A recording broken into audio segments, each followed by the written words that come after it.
Hi,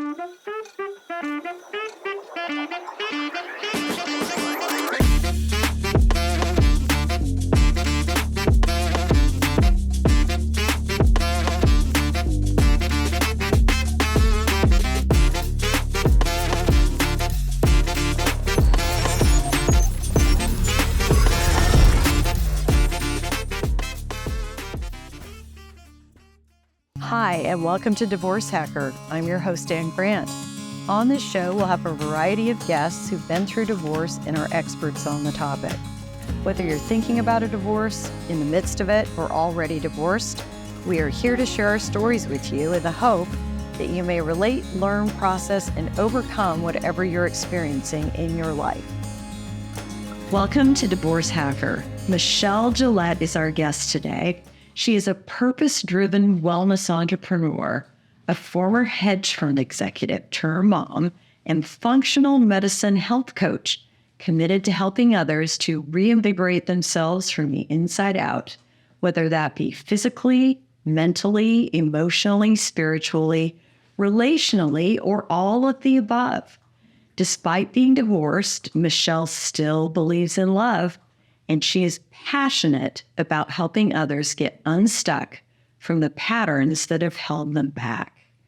She's a certified life coach, health coach, and brain health coach. She's also a breathing coach.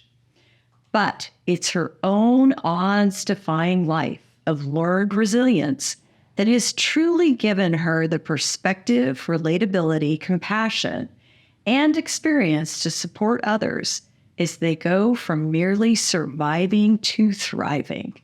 Michelle was married for 23 long years. Today, she is empty-nested, amicably divorced, and co-parenting two well-adjusted 20-something humans who she continues to learn from and adores. Michelle, thank you for joining us today. Thank you so much. How fun. I am so excited to have you here. Well, we're going to be talking about some of our favorite topics. We are. So I have known you now for a while, and I have to share with our viewers that I represented you in your divorce. Years went by, and then I bumped into you at our local gym that we're both members of. I hadn't seen you in maybe 5 years. And I saw this woman from across the gym who was radiating light, truly just like an energy source. And I was so drawn to you, and I felt like I knew you, but I couldn't quite place you. And then you reminded me that I had represented you. But the shifting your energy from the time when you were in the throes of your divorce to where you are now is nothing short of just magnificent. So talk to us about what you've done since that time to where you are now to recreate yourself into just an emissary of light. Well, thank you. I appreciate that. And because that light and energy has been hard won, and it was not like going through a drive-through car wash, I fully accept and totally appreciate that compliment.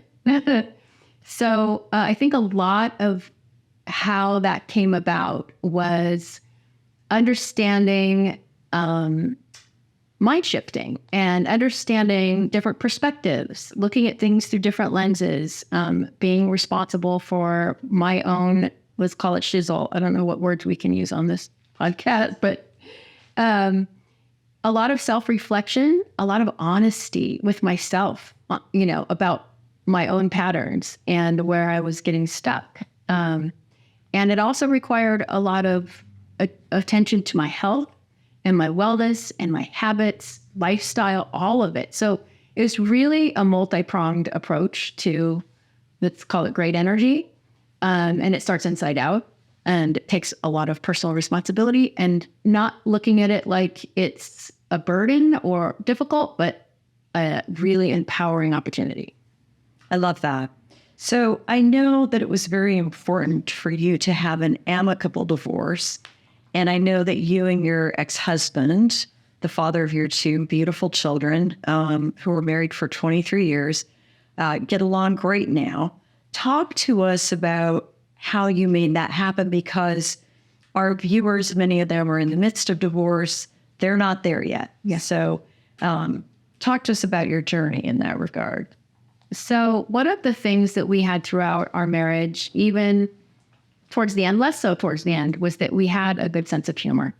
And our kids made a really great point of expressing their gratitude that we had this friendship. And when we sat down and told them we were getting a divorce, they were like, okay, yeah, we saw that coming. Mm-hmm. And they were kind of honestly okay with it. So we didn't have the extra burden of, the guilt parenting and all of that. We still had it, but we lightened our load a little bit with that. But it was important for us to kind of keep that homeostasis and to not vilify one another, because they look up to us and they really embraced and loved and appreciated that we were friendly with each other. And to the point where I would say if I were saying something even slightly negative about their dad or an eye roll, they would call me out. We'd be on the table like, Mom, I saw that eye roll. Don't do that. He's our dad. I was like, but I had a good point. I was on your side. And I don't care. And they kept me in check, and they kept him in check too. He did it a little less than I did, but at least in front of me. But they kept us honest. And then and eventually when my daughter graduated from high school, she actually gave a speech in front of everybody we know and said, my parents are best friends. And I'm so grateful for that. And he and I are we're not really best friends, but we don't have to tell it. But she thought so. And we are great friends. And, when we got divorced, I didn't want to throw away the friendship that we had. I didn't want to I loved him for years. I still love him. I care about him. I care what happens. And because we don't work out forever in a marriage, a lot of things in nature don't work out forever. Permanence. A tree doesn't keep its leaves forever. Things change. And to let go of that need for permanence didn't mean that I needed to let go of everything great about him and his family, who I love. So we kept our sense of humor. We kept some respect, and we kept kids in our line of vision the entire time. We were playing the long game. So the petty things were easier to let go of when you have a daughter giving a speech like that. When you have a son who is like, Mama, let's not say anything negative about Dad, because that hurts my feelings, Wow. They would maybe get in an argument and I'd be like, oh, he does this. I saw that. And he's like, whoa. Okay. They kept me in check. So kids are really powerful. I think kids should say something to their parents. They should keep them in check. I love that. I love what you've just shared. It's so critically important. And I know from having gone through this myself and as a family law attorney, it's such a hard thing to do. It takes a lot of energy to hold ourselves in check. Mm-hmm. And a divorce can be depleting. Everything is shifting and changing. Do you have any specific tips about self-care and things? You're obviously such a specimen of health and wellness. How did you maintain that while you were going through that transitional time? Well, one of the main things was I didn't really start working out regularly till I was 52 years old. I'm 56 now. So that became something I incorporated, not just because I thought, wow, I will need to look good for the next one. I really needed to look and feel good for myself. But more than that, it was, I joined class paths and I just started going to different classes. And what I realized what I was doing was I was creating new friendships. I was creating new endorphins and dopamine from new experiences, new neural pathways. Not everything was a fit, but I would go, I really like this yoga class. And all of a sudden I had a yoga community. Oh, I want to learn pickleball. All of a sudden I have people in beach tennis or pickleball. And I created a community from just these new experiences. So working out for your physical health, it's actually better than some of the depression drugs, the results of having an active lifestyle. So that's really important. And of course, it led to seeing you again all these years later, right? That's right. Community and feeling embraced by other people and new friendships and things, while some other ones are, falling away. There's a lot of loss. So for me, it was creating new experiences, new improved self-improvement, new energy towards self-care and it's getting results and going, oh, wow, I really do have the power to change my mood, my body, my social life. So that would be one. Another one was learning breathing exercises, going and getting on top of my hormone balance, which is really important. Going and doing diagnostic tests to see where I needed to be, where I could, maximize my health. There were a lot of things that in the health and wellness area, because that's what I do, I did that for myself also. And, all of a sudden when you're healthier, maybe you're sleeping better. So it was a lot of lifestyle things too. There were a lot of things that were just like hydration, back to basics, hydration, community, sleep, the kinds of foods I was eating, making sure I was eating foods that were right for my body and my bio-individuality. So a lot of things that were addressing how I care and love for myself. It was about collaborating with my body instead of hating it. You can't hate yourself well, but you can love it well. And I was elevating my own energy, my own self-love and acceptance, and getting kind of into better patterns. And that's a lot of that. So what I'm hearing you saying, and I know that this is true, I had the same experience myself. I had to really push myself out of my comfort zone. When you're married with children, younger children, you have your patterns. A lot of it's built around their school life and so forth. And then when you go through a divorce and family life, all of that kind of comes apart. But it's an opportunity to create whatever serves you. Mm-hmm. And so I think what I'm hearing from you is, you really were able to, from 35,000 feet, take a close look at how you wanted to rebuild yourself and your life. Mm-hmm. And you did that. And one of the things you said that I want to underscore is I heard on another podcast recently that I believe in Britain, when someone's depressed, instead of putting them on antidepressants, they will give them a personal trainer. Because the studies have shown, as you suggested, that physical exercise is as effective as an antidepressant. Mm-hmm. And I'm not suggesting that if someone's been prescribed an antidepressant, they should immediately go off of it. But certainly, maybe especially when you don't feel like going to the gym or getting out and walking in the sunshine with a friend or pushing yourself out of your comfort zone, that can be such an effective tool.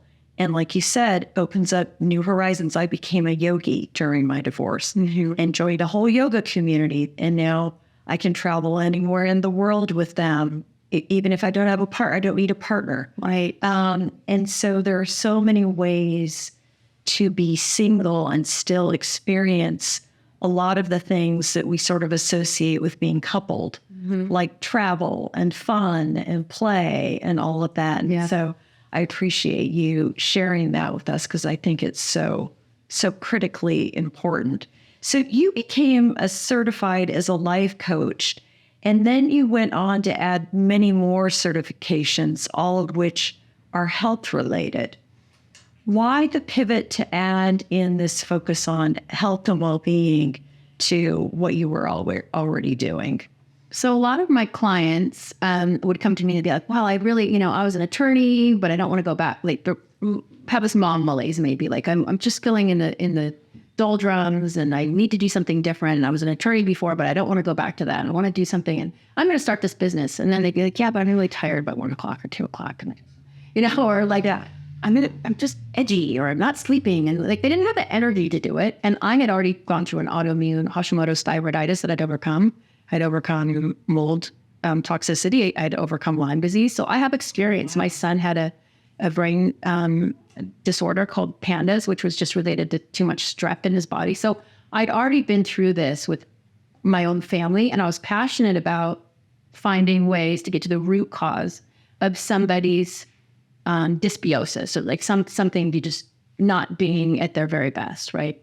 So I started helping people with that kind of energy, like what's really the root cause of you being tired or your weight gain or your hair loss or what's really going on.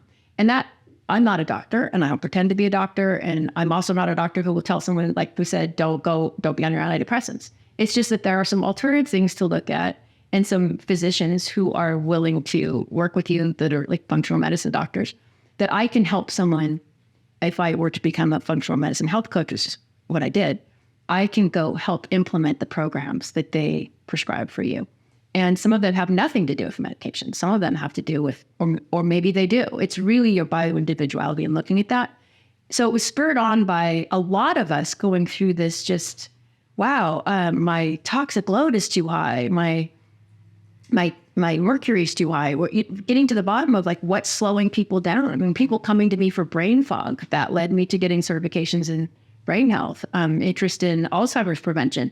That led, so I got these certifications based on just what I was encountering in my own family and in my clients. And then we had a really good group of tools in our toolbox to then go tackle the next thing.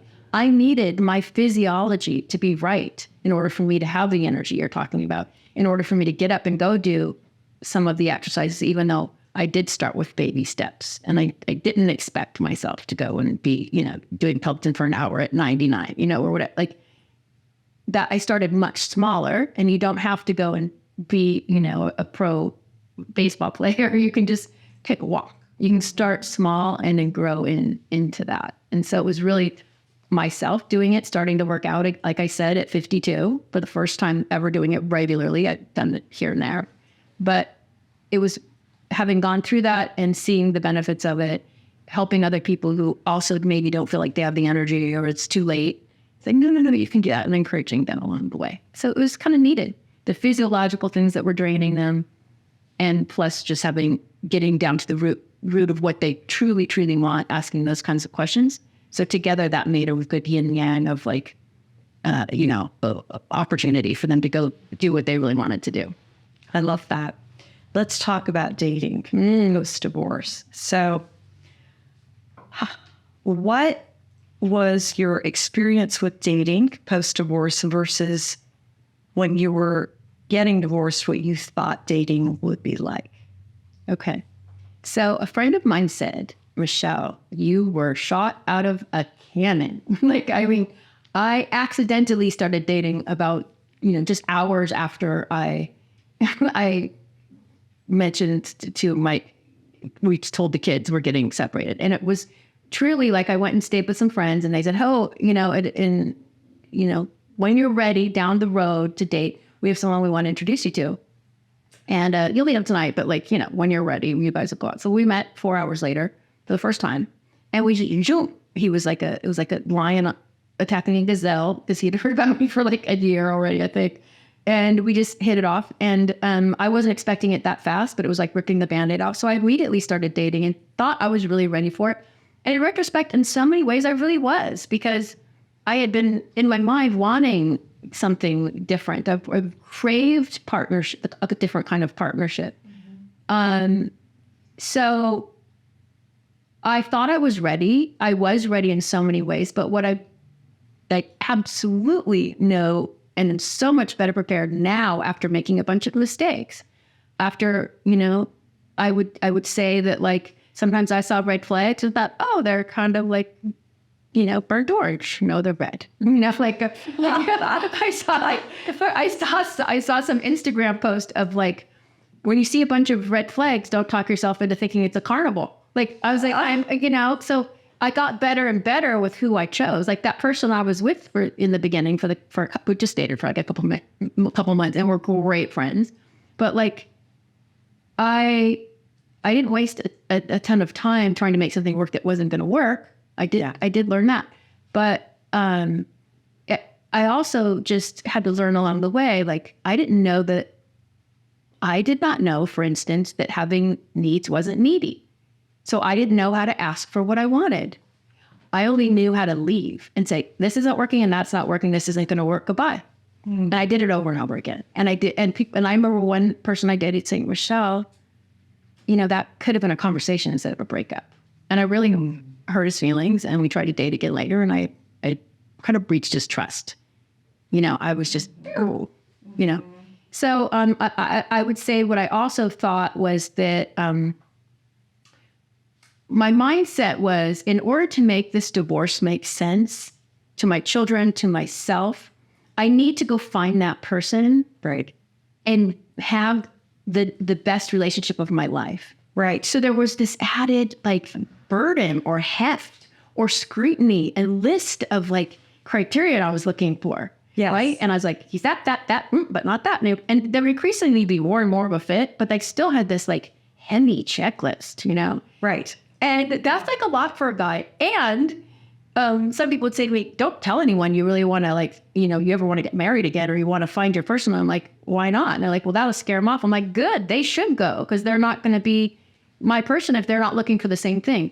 However, even if somebody's totally ready, to have that intensity in the beginning is too much pressure. And Right. I watch people do it. I coach people on dating. And I'm like, just to be in the experience a little bit. Like, we're not, like, just put away the stopwatch Yeah. a little bit. Be in the moment.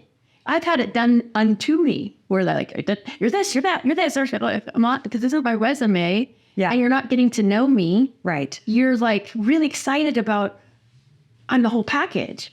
Right. But like, I'm also a person, and I have this mood today, and later on I'm going to be tired, and I need you to see all that. I need you to see me with a migraine. I need you to see me frustrated with my kids. I need you to hear me hold up my boundaries and see how you react to that. And I need you to tell me yours and see how I react to it.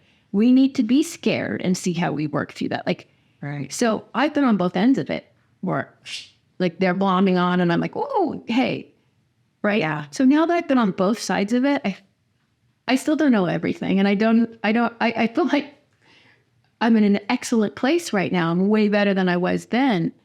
I did get a little jaded Yeah. because I put so much of myself into these things, needing it to work. Right. And Right. and trying to prove my worth. And Yes. you know, just like our childhood stuff of like needing to be useful, needing to earn my keep, needing to like perform. And it was like, I put some of that on there. Mm-hmm. And one of my girlfriends, she was like, stop performing and just be you. And I was like, Oh, I love that. I was like, I don't think of performing, but I've been performing for so long that that made that part of my personality. That's a compensatory skill. Right. But I want someone to love me for me and on my bad days. So I have to learn how to show them my bad days. Didn't know how to do that. I mean, I knew how to do it in marriage. I didn't know how to do it in dating. Well, and now you're in a relationship. You've manifested what you wanted. How did you do that? I mean, I also have the long list, the checklist. Was some of it about how this person makes you feel? He makes you the best version of Michelle? Is that part of what's happening for you now that's different? I got really clear on also. I got really clear because I was in some relationships that didn't work out properly. I got really clear on what is most important to me, and no person is going to be everything. And I'm not just looking for the right person. I need to be the right person, right? And so I learned how to be a better partner, how to express myself more. So how did I manifest it? I think I started noticing when I met someone who had the really important values that I do. When somebody communicated with me in the way that soothes my soul, when somebody saw me in a way that makes me feel seen and known, and on my dating profile, because I've done dating apps, was I want my best friend who I can't keep my hands off of. I want this person to be my safe place and my greatest adventure. You know, and he can't be sure about, but and communicated with me in a way that I could trust. Trust is a huge thing with me. Not just trust, are they not going to be, you know, are they not going to be philanderers? More like, can I trust that I can invest myself in you and you have the capacity to actually appreciate me?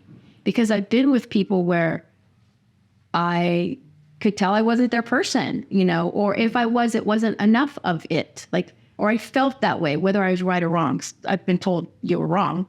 I didn't feel it though. We weren't connecting in a way where I felt it. With this person, I actually felt it right away. And this isn't the most sexy answer I could tell you, but like, sometimes we're looking for like fireworks and a roller coaster and like, wow, action. This actually felt like getting off the roller coaster. Oh, I love this. This felt like Coming home. let's have a conversation instead of being on a roller coaster. Let's have lots of conversations. And it hasn't been perfect. It hasn't been like honeymoon. There's no big problems, but it's like we talk about things. We talk about hard things. And we don't even communicate the same way, actually. So I'm learning his language. He's learning my language. He's learning why I push back on certain things and why my boundaries are important. And I'm learning how to use dialogue that is not as, you-centered. It's more me-centered, which is hard for me because in coaching, you're not supposed to talk about yourself, or you're not supposed to tell anyone what to do. And so you do talk about yourself if you want to give it a point, but my kids say I talk about myself too much, so then I'm trying not to. So then it's you statements, but he doesn't like you statements. I'm like, oh my God, I can see why people shut down. It takes work and effort because you can easily just shut down and not do this. It is, even with the right person, with the right intentions, there's still effort that needs to be put in that's very intentional. And you have to know that thing of like, they're interested and understand that too. They're not people looking for just the honeymoon and our checklist, because that's not going to get you through the ruptures or just the life things that they're going to disrupt your life. We're going to lose parents. We're going to have stress things. We're going to have job stuff. We're going to have kid things. We're going to have we're going to have personal preferences. Right. And if I need to know that person has the capacity to problem solve respectfully. And I'm probably more inferior in this regard to this person who I'm with now. He's actually a little bit better at it than I am. So you can learn from him. I can learn from him, and I can, not be the one who's making some man feel like you're my project. Wow. I don't want to, they don't want to be your project. No. Yeah. And you don't want to be their mother. Yeah. And I am very nurturing. So it's really easy for me to want to cook and help you with your brain health and all these other things that you give people unsolicited advice that starts out like they're really eager to hear, and then later on they're like, yeah, right. So a lot of things, like just a lot of things. So in this relationship, I just immediately I was in Barcelona with someone I met at beach tennis, doing one of those things I'm telling you about, and 8 other women, and we're in Barcelona, and I'm looking around and I'm seeing all these married women, most of them married. And I was like, oh, I miss that ease. I'm like, this is my role in life. This is my person. And now I'm going to go to Barcelona and we'll look at stained glass windows and we're going to eat great food. And nobody's striving to where's the hot guy and who's in this pose and this picture and do selfies. It was, that energy was gone. There was no striving. There was no, I don't have enough, so I need to go find something. It was like, oh, we're just going to spend time together. I remember what that's like. Mm-hmm. And I want that again. So he was texting me while I was there. And I was like, that's kind of, so it was kind of like a timing thing too. So I talked with one of my girlfriends. I'm like, yeah, this is how I feel. Yeah. And I stepped it out how you feel. Yeah. And how do I have to be, what do I need to do on my end? I can't tell anyone else what they're supposed to be doing, but how do I need to be in order to set it up in the way that I can recognize it when it shows up, support it and not run away and get scared. Because here's one thing is trusting somebody. The next thing is that then they show up like your person. If you have abandonment stuff, like I've got, a dad who died by suicide and mom who had her own issues going on. It wasn't love of being a mom the whole time. So I have some abandonment stuff that I've worked on, right? But when you get really raw and vulnerable and you're with someone who's there and then you can fear losing them. So some of this childhood stuff in a new situation, even though you've dealt with it before, the new perspective or new situation can pull up some of the old stuff. So it's not just trusting with somebody, they have the capacity. It's also okay, can I now behave like someone who could show up like an adult and not go back and act like the scared child? Well, let's talk about that. So it's been said that, as women in our romantic relationships, in our partnerships with men, we're working out the issues that we had with our parent of the opposite sex, our father. So you just said you lost your father. Let's talk about attachment styles, because I know this new partner is so very showing up for you. How is that for you? Is that something that you have had to recognize and work through? Yes, because I'm not used to somebody being like that present. And so I actually have to figure out, like, how do I get my work done? Here I am manifesting somebody who wants to be together a lot. And like, oh, I got to figure out how to also get my work done and then be responsible with like my own life and keep my wholeness that I work so hard to create. My life, my workouts, my friendships, my relationship with my kids. I got a whole thing going on. Right. And it's really easy for me just to lose myself in a relationship again. I love that. It's yummy and delicious, and we do fun things. And like, it's great. But I also have cultivated an entirely rewarding whole life. Right. So somebody being really present, sometimes I had to learn I have to manage that. Right. And the things with the parents, it's like men and women, I think that's true. Right. And attachment style is so worth studying for anybody who's got, there's anxiously attached, there's securely attached. It's really great if you've had some avoidant attached or anxious, any of these other attachment styles that are beneficial to work through. If you are with somebody securely attached, he's securely attached. So this works for me because he's patient with me. Yeah, he's got some patience, and I need to have some patience too. But it's not a one-way street, right? We're both doing this right type things. But I would say anybody who's maybe didn't have the perfect childhood and has some parents who if there was a suicide, if there was drug addiction, or there's so many things, right? Any kind of abuses, that kind of thing. Anyone who's around someone who learned love is not entirely safe, right? Like this complicated person who loves me also hurt me, right? And so like you start to distrust love, or you want it so badly, but it also scares you. Yeah. You got to work through that stuff and have a partner who you can kind of be a little open with and go, okay, this is me showing up like feeling like a 5-year-old girl. Right. And this is why I reacted that way. And it's not an excuse to go, but it is like sometimes a reason, right? And hopefully you're with someone that you can talk about those things, but also like go do your work. Yeah. So like Mark Groves, I love listening to, Jillian Turecki. There's so many people now, Sarah Baldwin on these like trauma, getting through or going through attachment styles, Candice Vandel. I've learned so much from Instagram and YouTube, right? Just like, and so I actually, and I've taken a course to help others. And I talk to people about that kind of thing too, because I'm fascinated. Relationships are like the yummiest place for me to work with anyone, and I have been a dating coach. I have worked people on their profile. What are they really putting out there? Are they really being authentic about saying what they want? Like really asking them the questions about what do you truly want? Because they'll come in with this profile that's like making the guys will be like this total stud, but he really wants someone just to really love him, right? Not for his money, right? Well, they're, maybe quit dangling the plane, quit dangling the trip to, right now, like getting through some of that, or women, not wanting to be objectified, but then their pictures are like,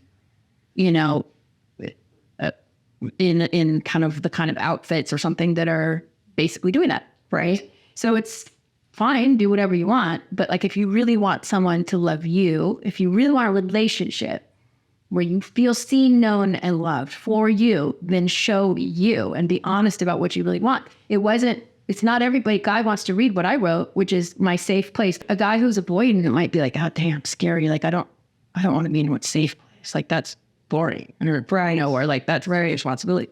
But the right guy is like, hell yeah, I'm a man and I want my woman to feel safe. I'm a protector. Like, good, because I like feeling like a woman. And I was in a hedge fund. I was in the male-dominated world, My male, what is called the male energy, I'm a go-getter. I'm an odds-defying, go-getting, like I'm on go mode sometimes. And I'll tell you what, we can call that male and female if we want. I have a little white dog who's a Maltipoo. She looks at me, she doesn't know gender biases or she doesn't know what the roles are. She's scared when I go into go mode and my mood shifts from fuzzy, whatever, oh, let's have breakfast together, I'm all warm and fuzzy. And then I'm like, let's get shit done. When I shift, okay, that's for people who call it going from female to male. Right. I'm just talking energy, and my energy shifts, and it's scary. I look at her face and like, right? I have the same experience with my animals. It's funny. We never talked about this. Yeah, I can completely relate. Right? Yeah, that's why we get along or similar that and way. So to your date, whether that date is male or female, whatever, they might be like, whoa, that's a shift. Right? So that's not what I signed up for. Yeah. Or they're like, wait, I signed up for that go-getter woman and now she's all kitteny. Yeah. It's like, so when you're doing your profile, like show your well-roundedness. We're both of those things. We're multitudes. We're not just this or that. We're that and that and 100 other things, right? That's right. So so it's being honest about like our dichotomies. It's like we've got this balance going on, but I don't want the guy who wants me to be the hedge fund executive 24/7. I'm not a hedge fund executive anymore. I have that energy. I can get stuff done for sure. But I also want to be my other soft stuff. But I also don't want him to only want the soft stuff. Right. Because I need to get stuff done, too. So we're balanced. And so showing that balance and somebody who has the capacity to see both sides and not want to put you in a box. Right. I only want the fluffy, playful, kitteny side isn't going to work for me. That's right. I mean, I love that side. It's super fun. Yeah. I mean, I think that I had a number of male acquaintances and friends throughout my life, and many of them have been very honest. I've had male clients going through divorce who, we've developed a relationship where they've been very honest. And I do think that men often feel tremendous pressure to, still in sort of a traditional way, be the provider, the strong person in the relationship, those sort of cultural norms. And they appreciate having, whether it's me as a family law attorney or another woman that they can talk to and just talk about the things that they're insecure about, which are many of the same things that we experience, whether it's financial concerns or problems with their children or not being able to communicate with their wives. So let me circle back to something you said, and it's actually triggered. It keeps popping up for me in podcasts I'm listening to, and I think it's really worth discussing, which is that, I don't know, I was raised to sort of think, and it was built into me somehow, I don't know where this came from, that it's very important and in looking for a partner that there be this spark. And I also really like that. There's nothing better, right? I was listening to a podcast last night while I was making dinner, and the gal on this podcast, really, the whole podcast was about, a lot of times the spark is akin to, I guess they'd done some sort of test of men on a swaying bridge.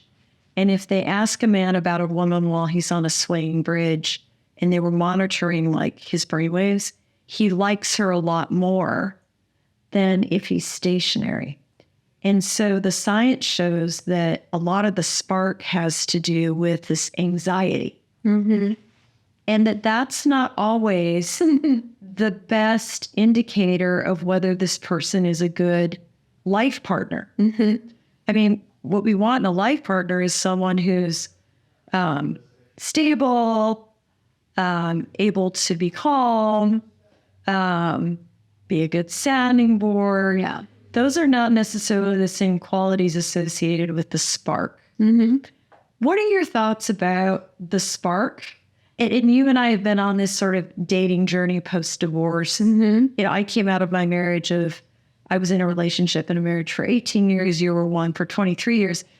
Like you said, you get shot out of the cannon and it's very sparky. And I feel like maybe now in this situation, when I know of your current relationship, you've learned a lot and you're choosing differently. What are your thoughts about that? So what conclusion I came to after dating a bit was I want the container of my relationship to be safe, but within it, let's be wild.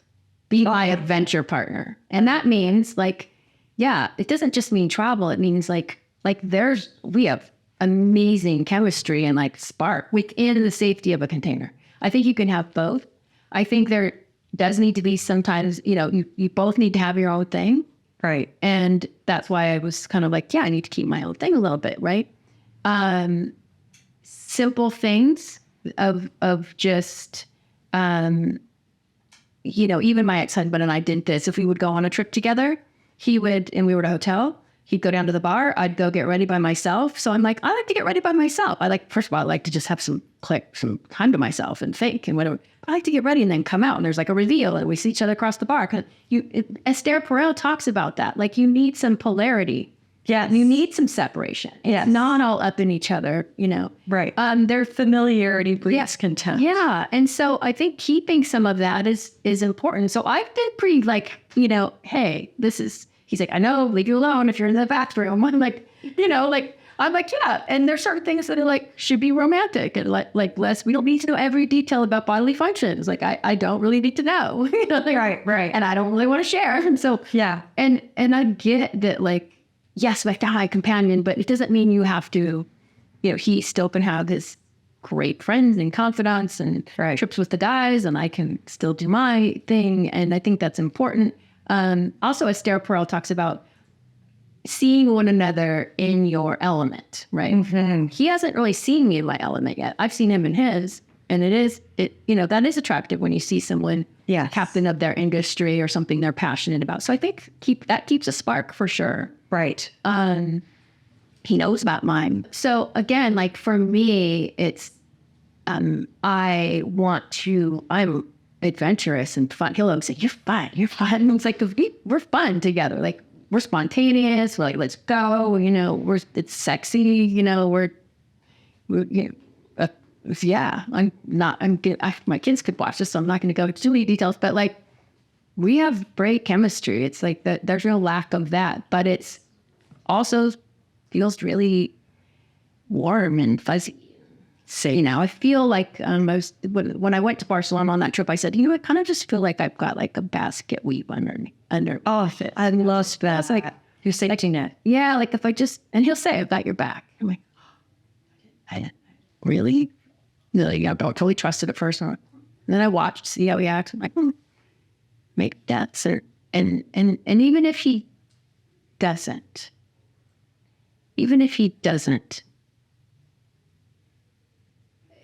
like I said, permanence, I want permanence, but the trees, nature doesn't even have permanence. We lose people, we're going to lose people. It's inevitable that we will lose people in our lives to death, to moving away, to whatever. So why are we putting this extra pressure on every relationship to be forever? And we don't need to have people in a headlock. Right. We just need to hopefully have the same intentions for the rest of our lives. And at this stage of my life, that's what I want. But it doesn't need to be a headlock. It's really let's enjoy every second, because who knows how much we have. And I will say, growing up in a way where there was a lot of early deaths in my life. There was people come and go, that kind of thing. I learned you live like you're dying. You live like today's the last day. So I will be more adventurous on that road trip and this, hop in the Jeep and let's go somewhere. Let's stay extra in bed in the morning and, drink our coffee together. Savor the good stuff, right? Because there's no guarantee. So it's I think recognizing that with somebody who's your partner, it's just delicious. It's just stay a little longer in that, in the savoring of the good stuff. And then who knows what happens? Who knows what comes up? And, how you intensely you can have total intensity within the container of safety. I love that. Yeah. So, oh my gosh, yummy and delicious. And that's just nectar to me. I'm a Scorpio. So I was at a table with 14 women and we were talking about Scorpio. But I don't think I'm a Scorpio because they're just really intense. And I've got all this levity, Their eyes got this big, and they cackling. Like, 'cause I guess I'm the kids. So I didn't hear a Scorpio. I'm a Scorpio. I'm like, hello. Yeah, that just give me that like intensity. But give it to me in this like nice capsule. I love this for you. It's been so fun to talk with you today. Thank you for being so open, honest, and vulnerable and sharing.